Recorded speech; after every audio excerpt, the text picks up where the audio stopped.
আবু দোয়া মোহাম্মদ আদনান হুজুর কি বলে কথাগুলো মনোযোগ সহকারে শোনেন। একটা হাদিস এসেছে যে ইনশাআল্লাহ যখন কেউ বলে কোনো কাজ করার আগে তার ওই কাজটা সুসম্পন্ন করার দায়িত্ব আল্লাহ পাক নিজে নিয়ে নেন। একটা হাদিস শোনাই, সুলাইমান আলাইহিস সালাম তার 100 জন স্ত্রী ছিল। কতজন? এখন পশ্চিমারা আমাদেরকে শেখায় যে বহু বিবাহ ভালো না, ইসলামে 4টা বিয়ের কথা বলা আছে, ইসলাম কত অমানবিক ধর্ম, এগুলো শেখায় না? শেখায়। সুলাইমান আলাইহিস সালাম কাদের নবী?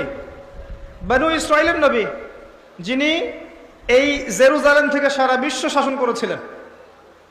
তার পিতা দাউদ আলাইহিস সালামও সারা বিশ্ব শাসন করেছেন এই জেরুজালেম থেকেই।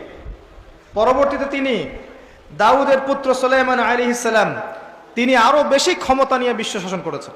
জিনরাও তার অনুগত ছিল, তিনি পশু পাখির ভাষা বুঝতেন। হুজুরের কথাগুলো ভালো লেগে থাকলে প্লিজ চ্যানেলটি সাবস্ক্রাইব করবেন এবং ফেসবুক পেজটি ফলো করে রাখবেন।